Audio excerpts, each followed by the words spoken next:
So let me just start here because there's another story that is out in our newsletter today that talks about how people of college age are freaking out after Charlie Kirk's death. They don't want anything controversial on campus. I mean, that's the reason why colleges and universities had protection of free speech in the first place, was to be controversial, to be able to say the things that nobody wants you to say. And it's really important. But let me first remind people of what the Magna Carta is. It's 1215.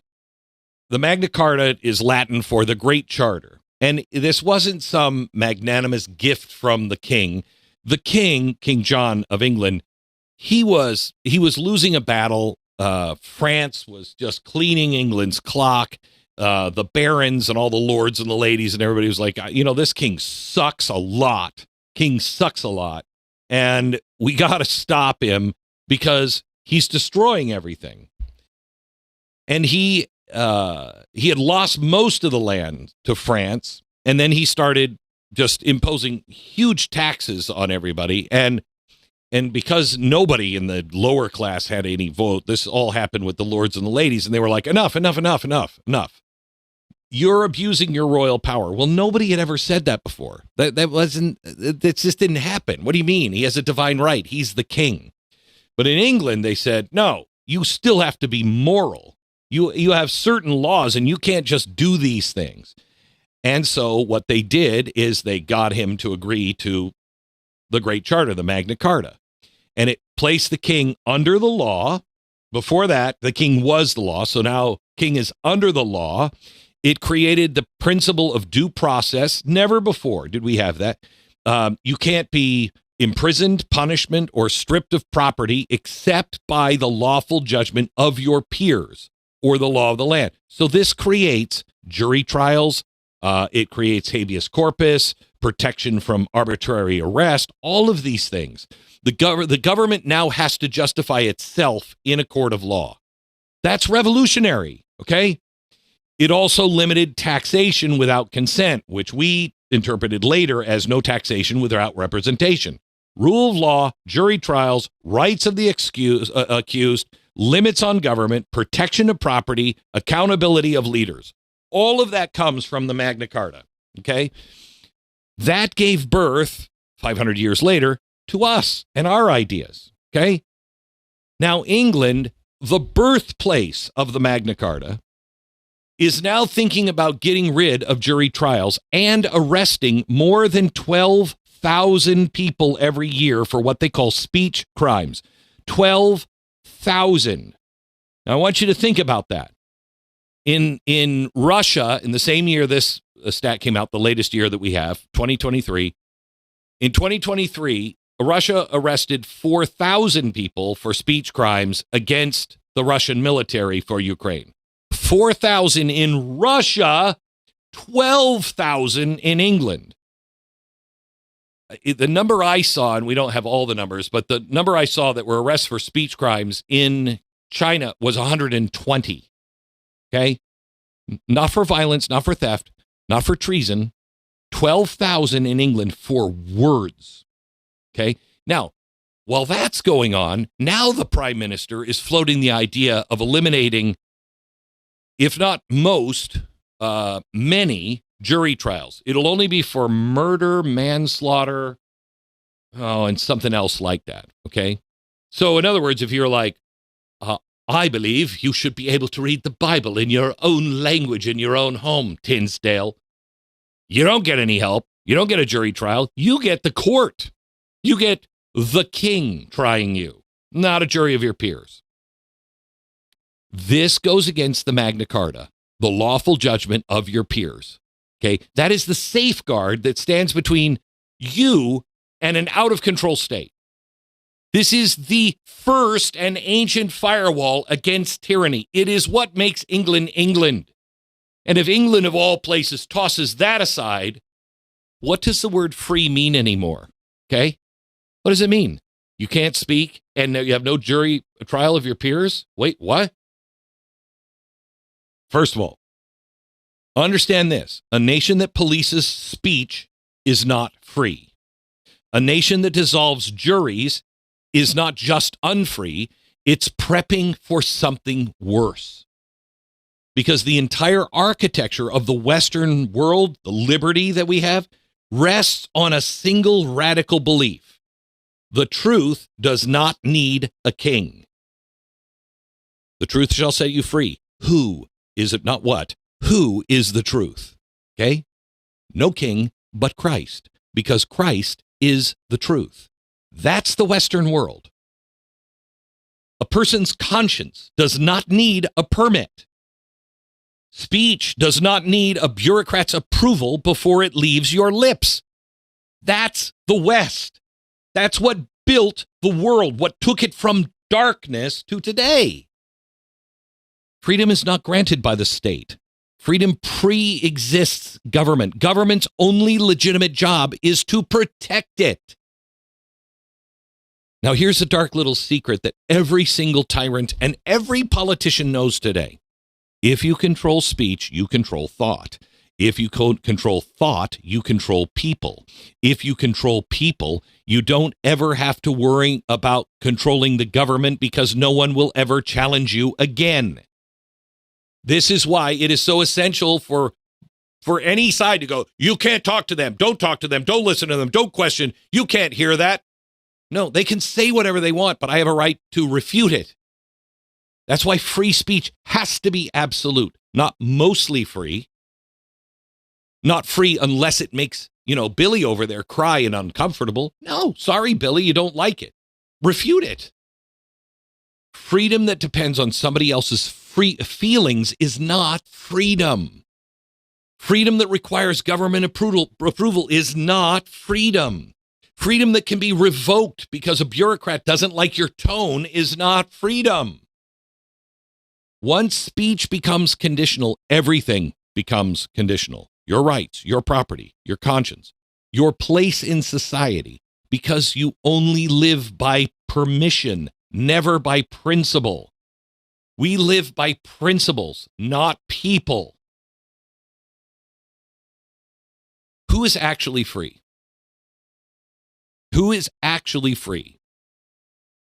The England that once declared the king himself to be subject to law, or the England that now arrests a man because he's posted the wrong meme?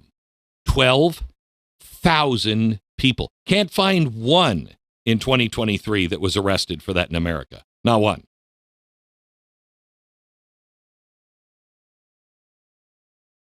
The England that gave us John Locke?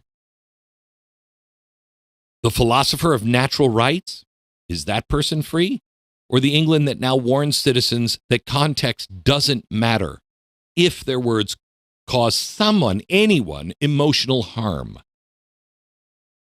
Britain is about loss, but this is not just a British problem. This is the canary in the coal mine for the entire West, because these are the people that came up with it.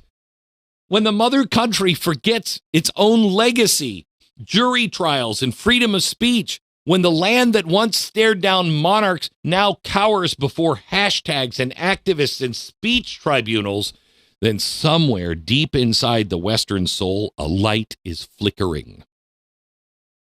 We must remember here before that same darkness reaches our shores, because it's already coming on to our beaches. It's already there. There is no such thing as partial liberty. Freedom of speech is the First Amendment for a reason. It is the guardrail for every other right. If you lose the First Amendment, you've lost freedom. And if you lose the Second Amendment, you've lost the ability to defend that first freedom. It's number one for a reason. You must be allowed to speak, to gather, to have a free press, to question your government. You must have those abilities. You must be able to say, especially about government, the worst things about your government and question them and demand answers, to petition them. That's all in the First Amendment. It is the pressure valve that prevents societies from blowing itself up. The more we contain speech, the more we say, don't talk about, you can't say that, the more the pressure builds up, the more likely it is we blow ourselves up.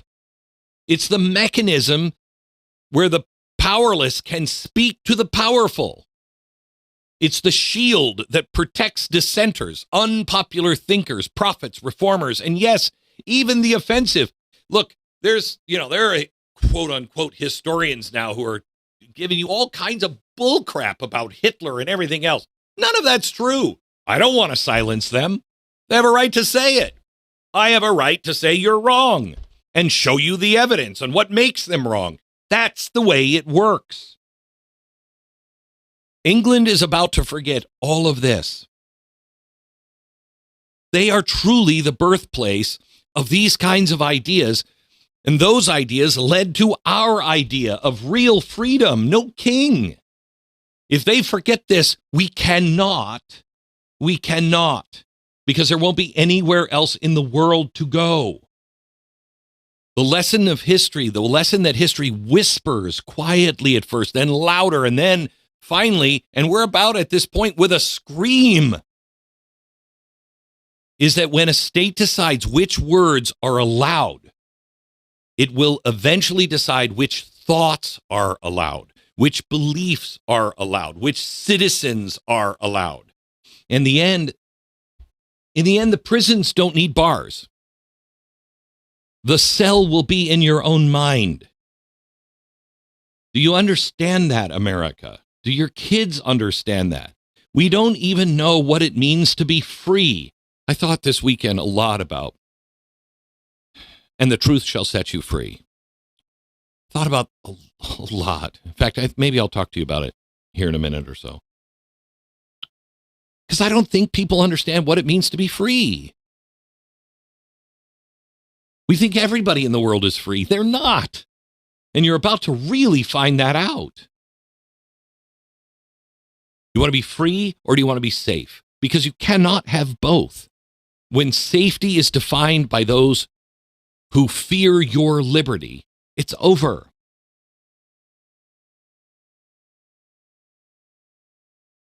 We used to be people who would explore. We were people that crossed the oceans when everyone said we couldn't. We went to space when everyone said it's impossible. We crossed mountains that no one had ever crossed. We forged a nation of really different people and lived side by side for so long. Yes, with bloodshed from time to time, but generally in ways nobody had ever done before. Freedom is grand, but it's really dangerous. It's messy. Freedom offends you a lot. Get over it. Real freedom is the only thing that has ever allowed the human spirit to rise above a king, above a tyrant, above the mob, above the bureaucrats. Real freedom that belongs to you, given to you by God. And that's what they're about to lose in England. The Magna Carta, the simple idea, no man, not even a king, no man is above the law. Do we have that here? Do you think no man is above the law? Or do you think there is a class up in the political range somewhere that if you're on the right side, don't worry about jail? That's what the Magna Carta tried to stop. That's what we've forgotten even. And they're about to get rid of it entirely. The modern West is drifting into a far more sinister creed. No man is above offense.